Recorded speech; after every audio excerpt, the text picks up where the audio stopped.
Hi my little art fan, welcome back to an artistry series. In today's video I am going to be talking about how mood affects your artwork.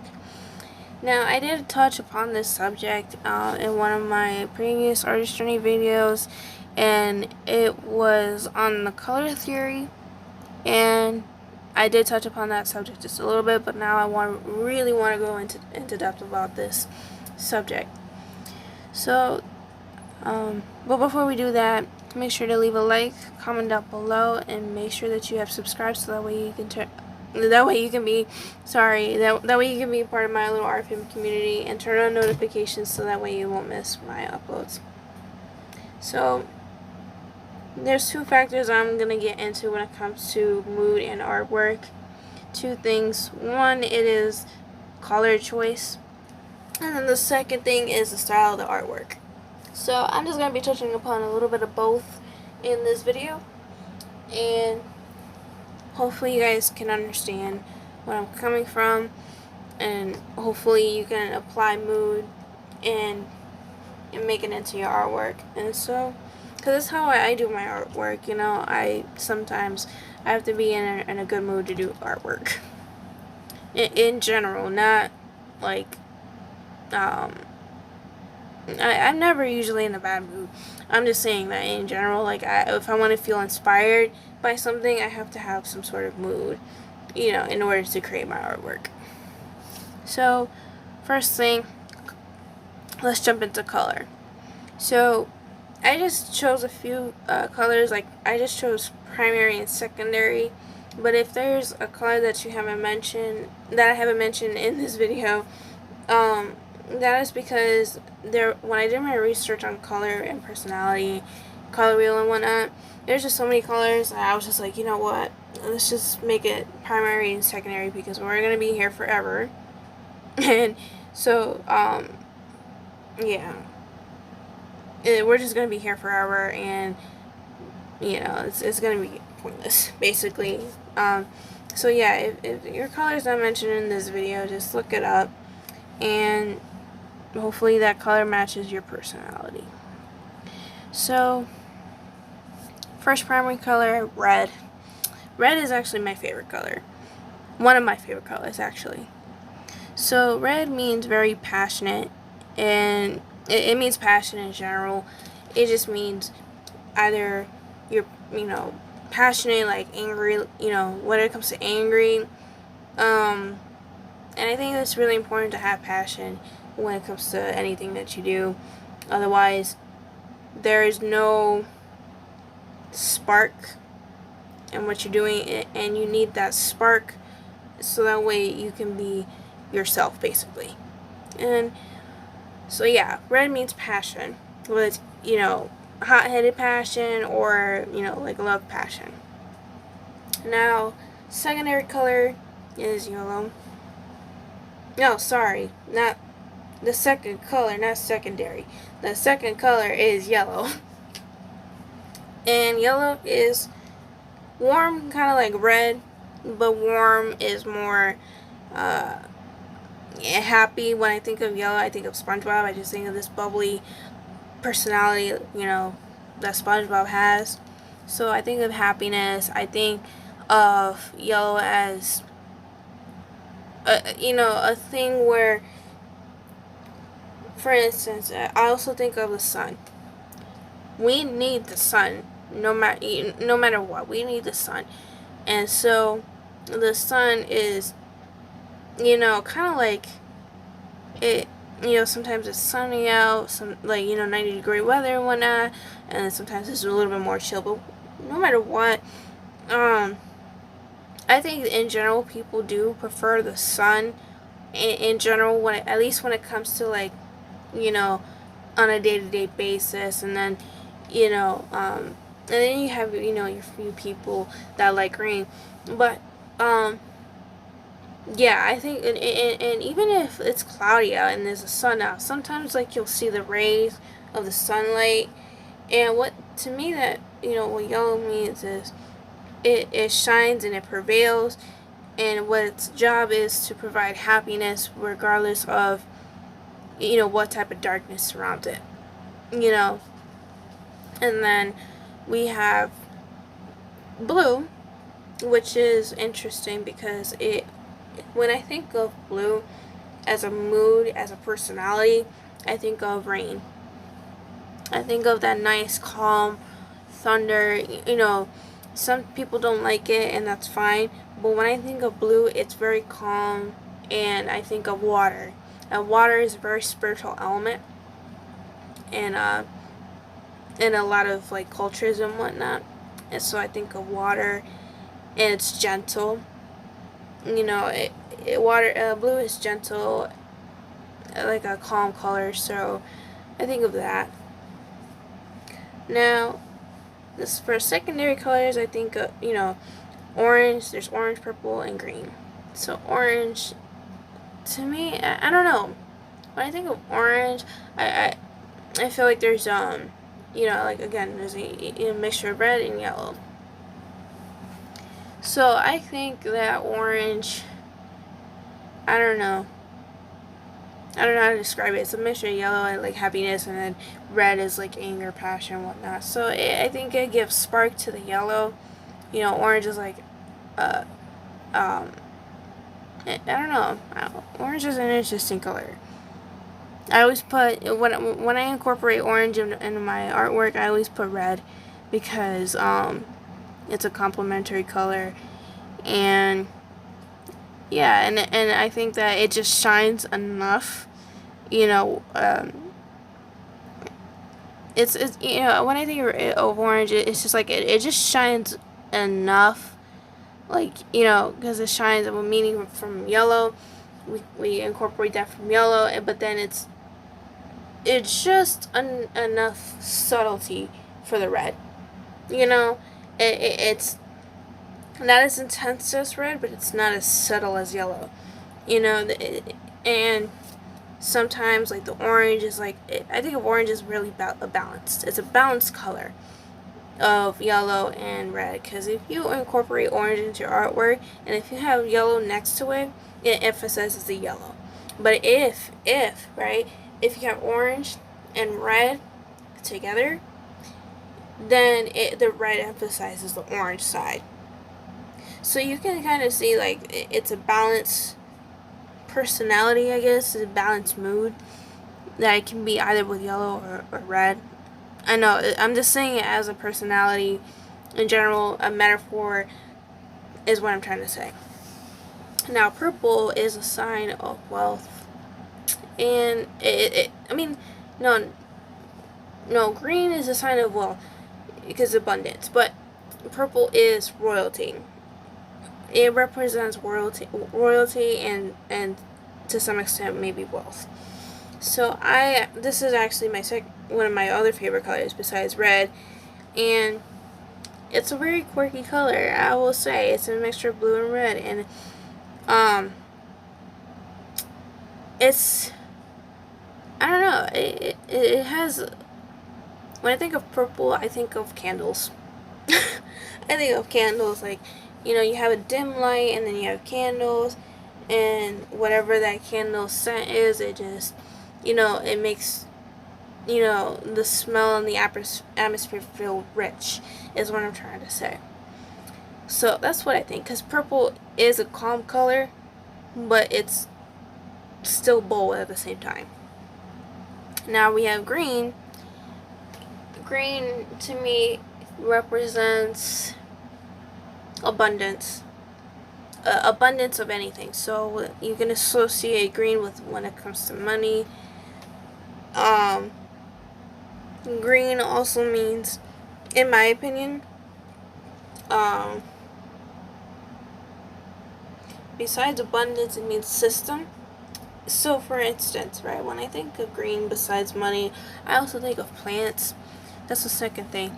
I think of plants, and plants have their own biological system, in that it helps with them grow. They have their own, it's called photosynthesis, but that's what I think of it. They have their own system, and so when I think of abundance, it means, abundance of things. So whatever that thing is, whether it's food, nutrients, anything of abundance, That's what it means. That's what it means to me. Green abundance. Now, if I haven't really, if I haven't mentioned any other colors, I'm sorry, but this is kind of like a short way of kind of like incorporating your type of color. So any primary or secondary color, if you add white to it, that means that there's less intensity of that original color. So, for instance, if your artwork is very light and pastel, that just means that whatever the initial color meaning is less intense. Any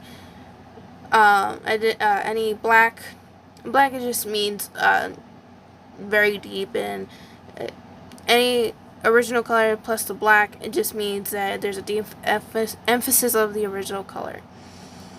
Now, black, on the other hand, black is just overall mysterious and has a lot of negative connotations behind it, but to me, it just means mystery and the unknown. So, now that with the color definitions out of the way, now we have the style of the artwork. So, first one, when I see and this can apply to whether if there is no color implemented in that drawing. So that's why I kind of made a two factors to consider. But if it's just black, this could also just imply black and white and whatever. But the first thing is portraits. Now, when I first see a portrait and an artist that drew it and whatnot, I think of structure. And structure can be rigid to some extent because, for instance, the preparation behind making a portrait is so precise and so rigid that, and the reason for that is everything has to be well balanced. So if one of the features are, a little off, proportion-wise and whatnot, then everything is messed up. So there is no room for quote-unquote mistakes. I say quote-unquote. And, yeah, it's very rigid and it's very rigid. I think of the person as very structured, inflexible, if that's their again, you can take this however you want, and it doesn't mean it doesn't have to apply it to you, but I'm just saying, like, just based off of like the preparation of drawing portraits, it's very rigid.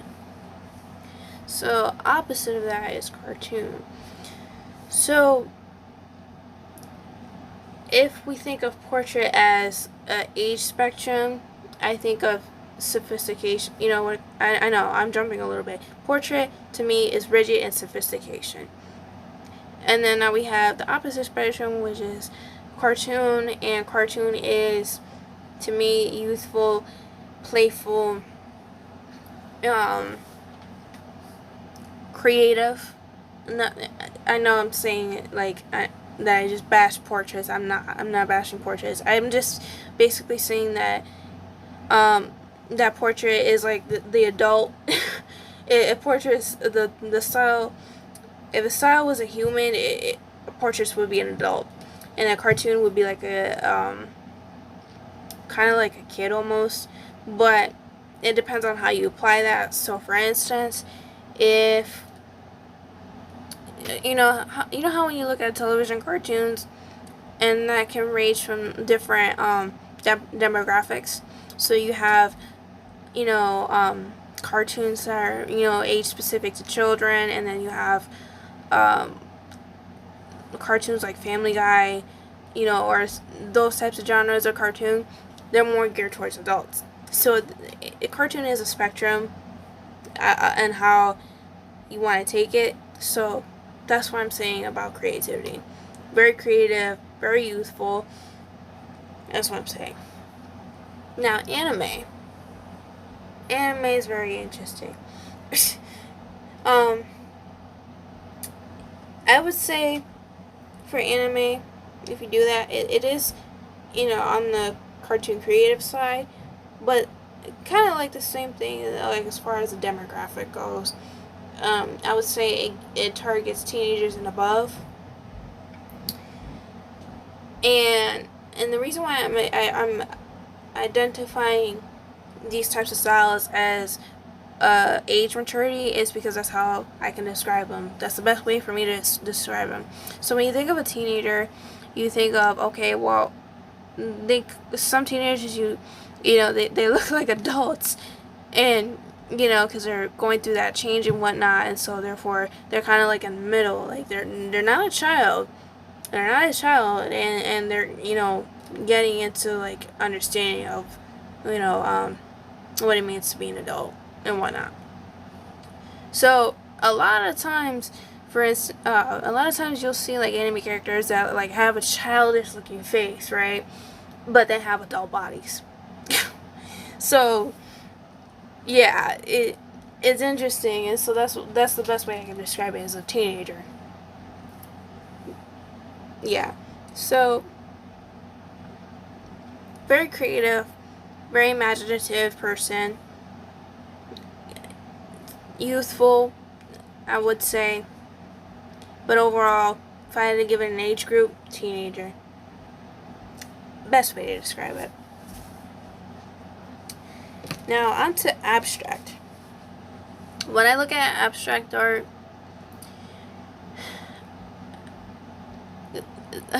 sorry, but I just think of scatterbrain. I think when I think of when it comes to abstract, and abstract can be beautiful, no doubt, but it's all over the place. It's definitely very there's no focus, and that's the whole point, because abstract, it's the way that you interpret the artwork. But a lot of times, right, even if it's a black and white abstract, to me, let's just be a little bit more specific. Black and white abstract, to me, no color, no indication of the mood. It's just scatterbrain, right?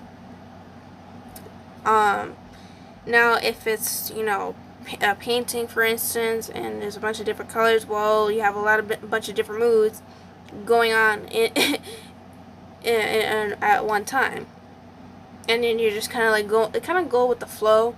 Also, is another thing when it comes to abstract. When I think of a person or the artist, I feel it's just go with the flow. Now, when it comes to moving on, contemporary art. Well, you like simple things, and you like simple, clean, kind of like opposite of the abstract to some extent. Nothing is you're probably very neat. Like complex things, like simple things. What else? Another thing another thing that comes to mind when it comes to abstract art? So, not abstract, I'm sorry, contemporary. So, to me, contemporary art is, let's just say if you have a lot of contemporary art in your home, it somehow, even if it's, because, it's simple, but yes, somehow, it makes the house feel like it makes your house feel more, you know what I mean, like more without the clutter. It is basically what I'm saying. So like, you don't have designs in your household that feels like there's so much, but there is a lot. Like, so for instance, if you have a lot of contemporary paintings, let's just say that you have 15 paintings in your house, right? And they're all contemporary art, but it doesn't feel like it's 15. It just feels like there's 3. But sorry, my voice got cut off. But as I was saying, when it comes to contemporary, it adds up. I was giving you the example of if somebody has 15 paintings of contemporary art in their household, does it feel like it's 15 paintings? It just feels like it's only maybe 2 paintings. And eventually it'll add up, like the style, like, you know what I mean? you have like flowers, like let's just say like contemporary art with flowers, for instance, right? A bunch of flowers in your home, and it's just only one flower, right? But then you have, 2 flower canvases in your home, or more. It kind of adds up, and it all ties together, despite the fact that it's very simple. Now, when it comes to landscape, you are the type of person that likes to be surrounded, outdoorsy atmosphere. You like the outdoors, basically. Now, when I think of landscape, the first artist that comes to mind is Bob Ross. So he loves to be with nature, and I can tell because he does landscape drawings. And so if you do landscape drawings, you're the type of person that wants to get away and go outside, see nature, and all of the beauty that nature has to offer, as far as the atmosphere, down to the animals that are living in that habitat. So yeah, that's where you want to escape. That art is a form of projecting your ideas and your imaginative ideas. It's like you're kind of like your La La Land a little bit, but it's a good one. It's not like, oh, La La Land, unrealistic. It's just it only it becomes realistic if you can put it down onto paper. That's one thing I want you to remember when it comes to being an artist, is that it sometimes, when it comes to art, it doesn't have to make sense. It will only make sense to you. Is that whatever it is you're drawing and people don't understand your drawings or your artwork, it's okay. It's your world. So just remember that it's your world, it's your escape. That's your happy place. That's what you're projecting, is your happy place. So that's what I think of landscape. You want to be outdoors. You love the outdoors and everything that it has to offer. Now, illustration drawings. So this one's a little bit kind of complex to me, in my opinion, because an illustration, it can take many different forms. So it can it's like a camouflage of different personalities that I mentioned before. So when I think of an illustration, I just think, or a sketch, I think illustration and sketch kind of go together in terms of like, okay, this is just, an idea. That's what I think of illustration. This is just an idea. It may or may not come into fruition. That's what I think of. I think of sketch also is, I don't even know, like an illustration, like to me it's just like okay, here's an idea, I don't know, this is just an idea. I think of an illustration as like, when you look at like game developers and then they kind of like illustrate a certain character. What else? And then they kind of just, it does look like a complete piece of artwork. It's just in its rough edges, if that makes any sense. So when you look at like graphic designers, when they do video games and stuff, the artwork looks complete. It looks like a complete character or whatever it is that they're drawing, but it's because of the fact that they still have another step to do in order to produce that type of character, and make it into 3D. It's just, to me, it's like, okay, well, an illustration is a sketch. It's a rough sketch, but it can be a good rough sketch, And the last one is fantasy art. So, and don't get confused with anime art.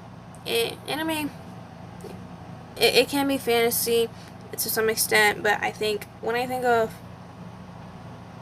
fantasy artwork, it can kind of like, it can kind of blend into almost like a portrait and a anime. Kind of like how a portrait and cartoon to me equals anime.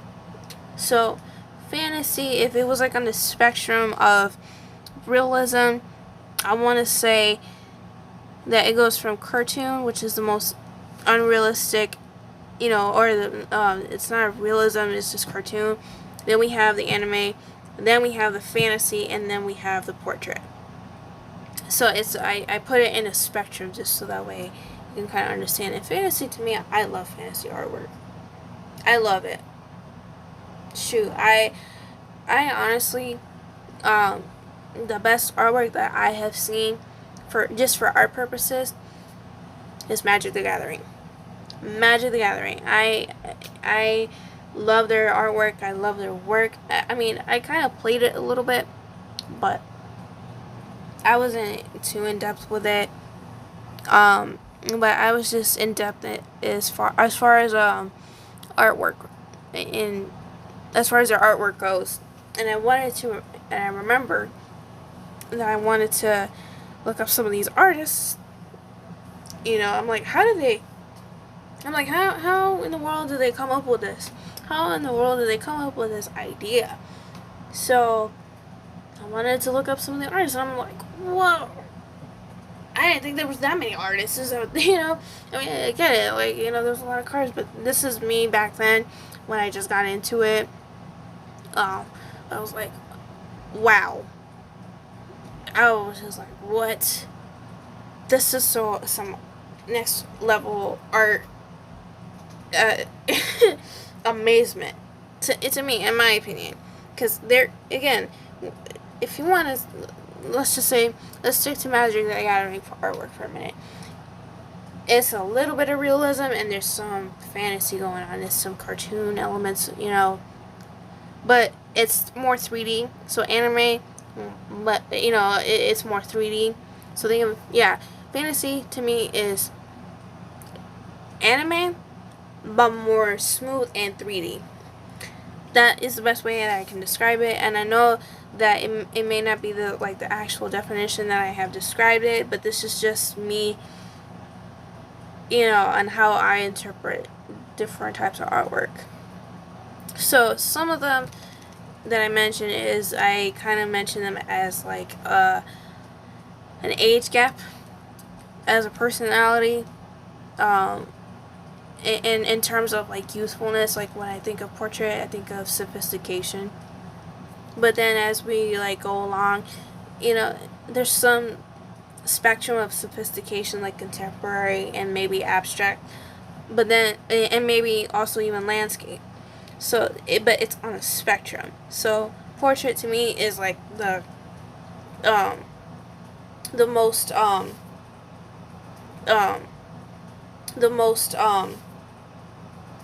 can I put it? The most sophistication. The most sophisticated person, when it comes to the style, in other words. And then you have like the other ones that are, that can be sophisticated, like the landscape, the contemporary, and the abstract. Those are, to me, when you go into an art gallery, they have those, and they kind of fall into a box, is kind of what I'm saying. But then the other ones, like illustration, fantasy, anime, and cartoon, is also a spectrum of how cartoony something looks, and then we go to more realism. I hope this makes sense. So, yeah. But I think that you can take it however you want, and art is art, and always remember that when you're doing artwork, people have different, tastes when it comes to doing your artwork. And you don't have to be a specific type of artist. Like, you can be a mixture of portrait and then, like, I don't know, cartoon or whatever. You can be a mixture of all these things. Like, sometimes, like, I always I always wanted to make sure that when I was becoming an artist, that I was able to touch upon different styles as much as I could, because I didn't want to stick to one type of style. I wanted to do, different types of styles, and I really do appreciate fantasy artwork. I really, really do. And I appreciate each style of artwork in its own way. So, well, anyways, that is all that I can come up with in this video. Make sure that you leave a like, comment down below of what type of style of artwork that appeals to you the most, and make sure that you have subscribed so that way you can be a part of my little art fam community, and turn on notifications so that way you won't miss my next upload, which is going to be the finishing product of what you're seeing on screen. So stay tuned for that video. I know you got a little snippet of the you got a little trailer going on here, but you know what? I just needed something to entertain you guys. So, and that was just my idea, to entertain you, is just watch me draw whatever while I comment and do a voiceover. So, yeah, but stay tuned for the next video. Once again, leave a like, comment, subscribe, and turn on notifications. Anyways, bye my little art fam.